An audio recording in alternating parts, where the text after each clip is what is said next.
Welcome back to the third part of disorders of heart. So now we will go with the last two diseases of your heart, that is cardiac arrhythmia and hypertension. Till now we have seen four diseases in our previous lectures, that was coronary artery disease, angina pectoris, then we have gone through your myocardial infarction and congestive heart failure. So with this lecture we will finish off our disorders of heart. So let's start with our the first disease here, that is cardiac arrhythmia. So basically arrhythmia is anything that is away from the rhythm. Whenever there is change in the rhythmic beating of your heart, it is termed as arrhythmia. Fine. So the abnormal rhythms of your heart is termed as cardiac arrhythmia. So basically at rest your heart is normally showing a heartbeat of 50 to 100 beats per minute. It varies from person to person. So if there is any sort of abnormal rhythm, if this particular rhythm changes, then it will be termed as cardiac arrhythmia. So basically there are various types of cardiac arrhythmia, from which the most frequent ones are if your rhythm is too slow. If your rhythm is too slow, that is if your beats are less than 60 beats per minute. If you are having less than 60 beats per minute, then it will be termed as bradycardia. Brady means slow. Whereas if your beats are more than 100 per minute, if your heart is beating more than 100 beats per minute, then it will be termed as tachycardia. Tachy means fast. Fine. So here are the two distinctions of your cardiac arrhythmia. First one is bradycardia and second one is tachycardia, where bradycardia is slowing of your heartbeat, that is less than 60 beats per minute, whereas tachycardia is the one where your heartbeat is more than 100 beats per minute. Fine. Now next is flutter. So what is flutter? Flutter is the one where there is a extremely rapid but coordinated contraction of your heart. The beats are very rapid in the sense there may be 300 beats per minute.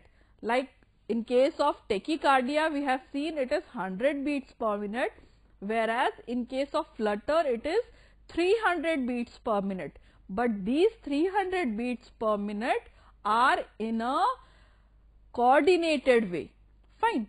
So if the beats are more and in a coordinated way, then it will be termed as flutter.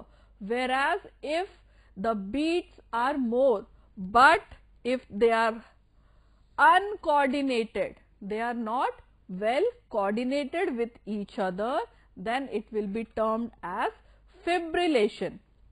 So that is how we can distinguish flutter and fibrillation, where flutter is an coordinated increase in beat, whereas fibrillation is an uncoordinated increased heartbeat. Now if the electrical impulses of your heart is being interrupted or completely blocked, then that condition will be termed as heart block. Fine. If the conduction is completely blocked somehow, then it will be termed as heart block. So now we'll see the symptoms first. So as we have seen in the previous slide, that arrhythmia is any away from the rhythmic activity. If your heart is showing any sort of activity that is away from the rhythm, then it is termed as arrhythmia. So obviously the symptoms can be either increase in heart rate or decrease in heart rate. So if it is a racing heartbeat, then it is termed as tachycardia. So symptoms may be tachycardia or else it can be bradycardia. Either ways, there may be sometimes chest pain and shortness of breath.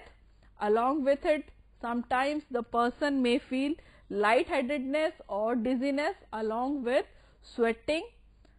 This may lead to stress-like situation, and due to this stress-like situation, sometimes some people may also go into syncope or they may faint.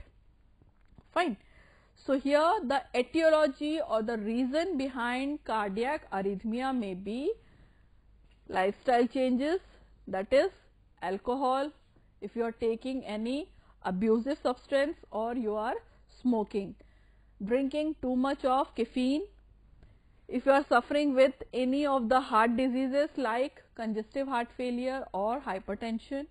Similarly, if you are suffering with the lifestyle diseases like diabetes or the endocrinal disease like hyperthyroidism, then stress, or if there is scarring of your heart due to heart attack, whenever there is heart attack or myocardial infarction, there is necrosis of our cardiac tissues that may lead to scarring of that particular area, which may cause the conduction block. Fine. Or else if you are on any type of dietary or herbal supplements or on certain medications.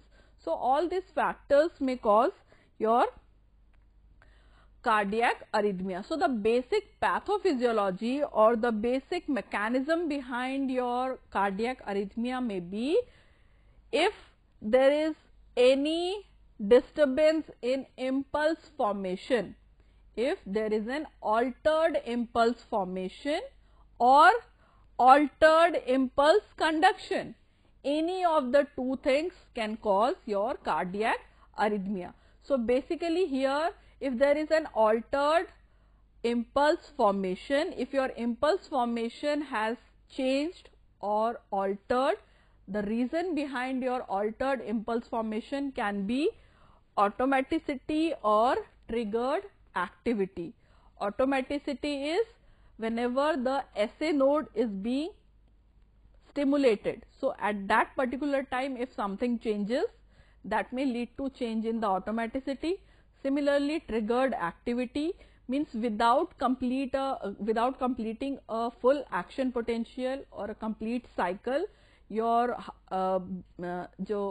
SA node or AV node, whatever the conduction points are, they are getting stimulated again and again. So that may be a triggered activity. Similarly, impulse conduction. Impulse conduction also varies in the form of re-entry. So basically, this is your action potential of an heart or the cardiac tissue, where it starts with the depolarization phase, where due to depolarization there is increase in the sodium or calcium intake. Then further there is a plateau phase, and successively there is a rapid repolarization. The point to remember here is, in a normal functioning heart, if your heartbeats are exactly accurate, then this is the absolute refractory period. This is the absolute refractory period. An absolute refractory period is the one where the second action potential cannot be initiated. That means the heart or the cardiac cell must complete this one action potential before initiating the second one. So once this action potential is finished, then only it can go for a successive action potential. Fine. So that is the absolute refractory period.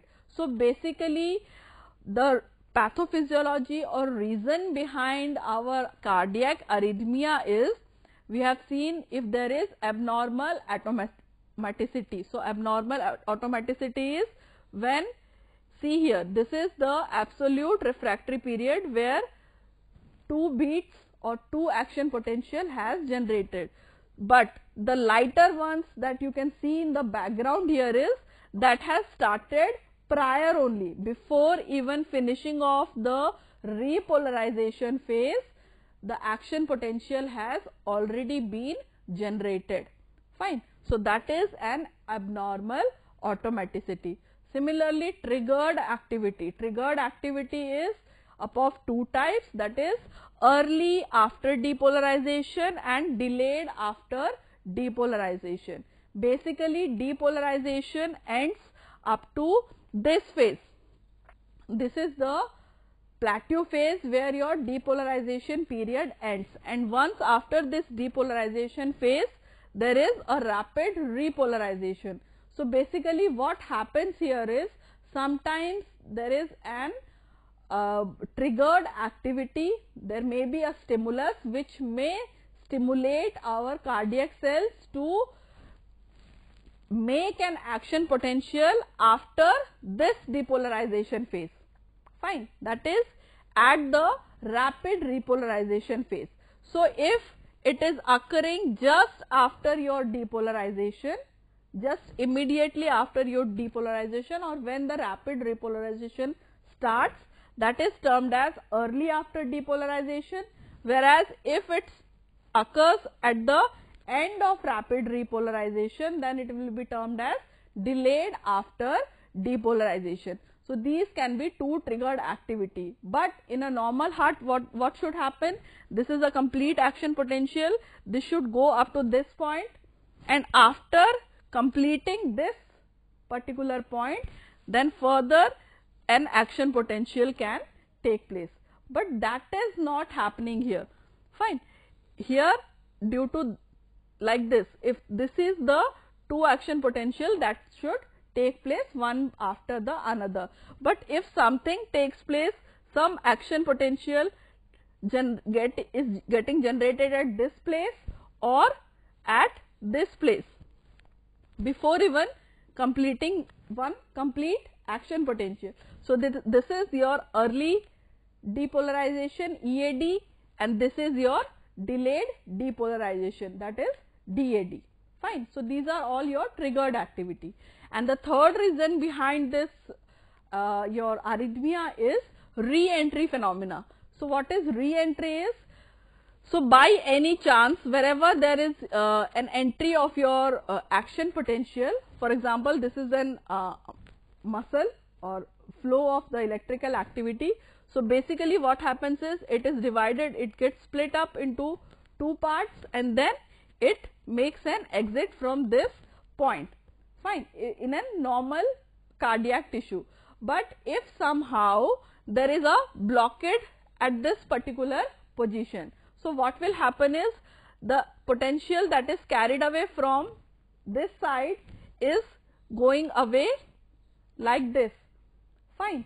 But the electrical activity that is going through this blockage will be stopped there. Fine. And if this is stopped there, to further, it won't stimulate the further tissues, further electrical activity won't move. So what will happen is, this particular movement will go forward in a circular manner, and it can stimulate the cardiac cells. So this is re-entry. As such, what the normal electrical impulse should do is, it should just move away and go with the exit pathway. But here the exit pathway is not taken up, it is going again back to stimulate the rest of the cardiac tissues which are not getting stimulated with the upward current. Fine. So this is the re-entry pathway. So if this happens, so it can stimulate your or it can increase or alter your electrical activity. So all this process, all this pathway, like automaticity is changed, your triggered activity or the re-entry phenomena, these three things together can cause your cardiac arrhythmia. Fine.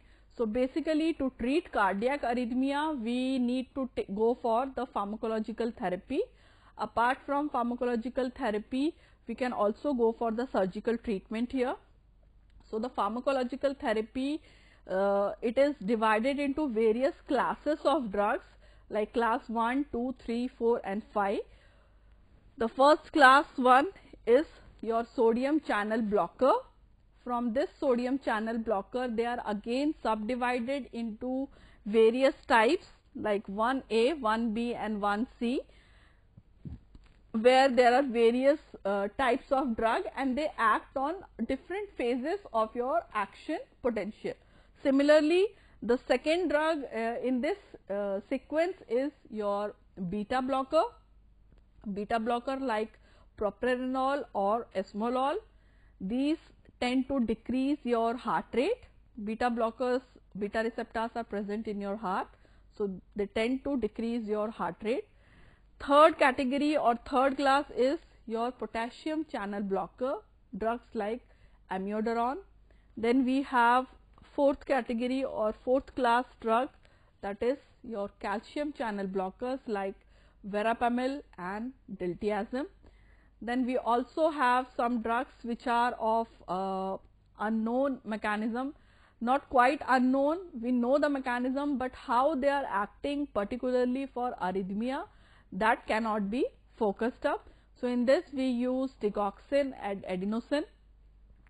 Apart from using the drugs that has been listed here, we have various classes of drugs.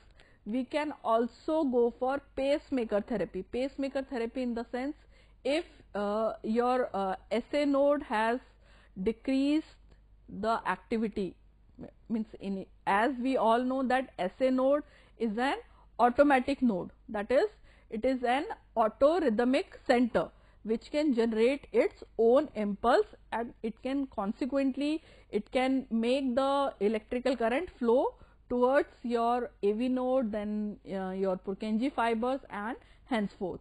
So if your SA node is not working efficiently, so what will happen is, if your SA node is not working efficiently, it will be moved on, the work will be moved on to AV node, fine. And if both your SA node and AV node cannot generate the electrical current properly, then it has to be taken up by some external device, and that external device that we put on here to generate the electricity is a pacemaker. So we can also go for pacemaker therapy or cardioversion. Then we can also go for certain implantable cardioverter defibrillators and interventional therapy like ablation, fine. So these are all the treatment methods for your cardiac arrhythmia, fine. So the last disease that we'll go through here is hypertension. So what is hypertension? Hypertension is a hemodynamic disorder that is related to our physiology. So what we say here is our blood pressure. First we should know about our blood pressure. So basically our blood pressure is 120 by 80 mm of Hg. So a patient is said to be hypertensive. A patient is said to be hypertensive when his systolic blood pressure, systolic means when there is contraction of your atria. So whenever there is a systolic blood pressure more than 140 mmHg and diastolic pressure more than 90 mmHg, plus here the patient should not be on any type of therapy, any drugs. So at that particular point we will call the patient hypertensive. If the blood pressure is remaining more than 140 by 90 mmHg with not using any type of drugs, then the patient is said to be hypertensive. So basically hypertension is up of two types, that is primary or essential hypertension and secondary hypertension. The majority of the people are suffering with primary hypertension where there is no specific reason behind it. Although we will go through the reasons behind it, whereas secondary hypertension is the one where the person is already suffering with a disease and subsequently it may lead to hypertension. Fine. So, all in all, we can say whenever there is a change in our blood pressure due to alteration in either cardiac output or total peripheral resistance. Fine. If your cardiac output changes, if the total peripheral resistance changes, it may lead to hypertension. If there is increase in your cardiac output or increase in your total peripheral resistance for a prolonged time duration, then it may lead to hypertension. So, basic reasons behind your hypertension may be alcohol or cigarette smoke, then diabetes, elevated serum lipid level, family history or obesity, sedentary lifestyle, that is without any physical activity, socio-economic status, stress or age. Age is essential here because as we are aging, the elasticity of our blood vessel will decrease, and due to change in the elasticity, it may further lead to hypertension like situation. Now, these are all your reasons for your primary hypertension, whereas secondary hypertension, like if you are suffering with any of the renal disease or certain endocrinal disease, or if you are on certain drugs like glucocorticoids or oral contraceptives, this may in future lead to your hypertension. Then we have other categories like pregnancy induced hypertension, which is also termed as preeclampsia. So, here the treatment is via non-pharmacological and pharmacological. Non-pharmacological means we are not taking here any sort of drugs, we are simply counseling and educating the patient to leave the sedentary lifestyle and go for more and more of physical activity. The person should go for a DASH diet and nutrition with salt restriction. The person should maintain a normal body weight or BMI with 18.5 to 24.9. One should manage the day-to-day stress, as for now in today's lifestyle we need to reduce this point very much, as due to stress the pressure rises. Along with it, we should also go for smoking cessation and avoid alcohol intake. So, all these parameters are non-pharmacological.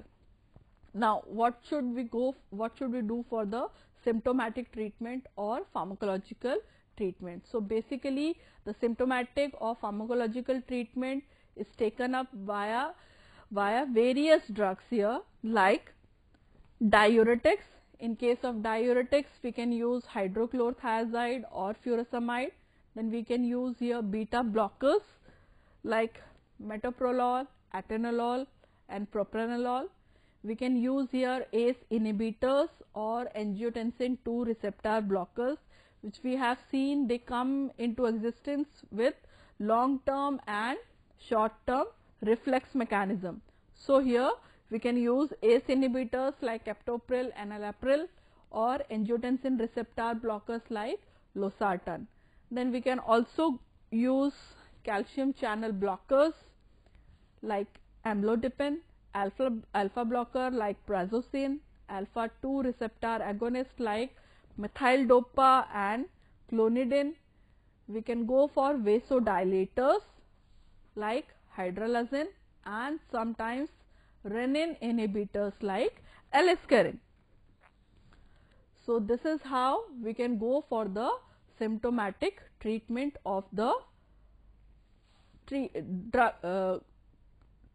particular problem like hypertension. Fine. So, all in all, as we have seen all the diseases throughout the 3 sections of our disorders of heart, like coronary artery disease, then angina, that is angina pectoris, then we have gone through myocardial infarction, then congestive heart failure. Further, we have already also seen cardiac arrhythmia and now hypertension. So, we have gone through all the diseases one by one. So here I complete my lecture. Like, now you all will be able to correlate with the anatomy and physiology of blood vessels. Along with it, you can also correlate your diseases with the anatomy and physiology of your heart. Fine. So I have taken the text from these references. Thank you for your patient listening.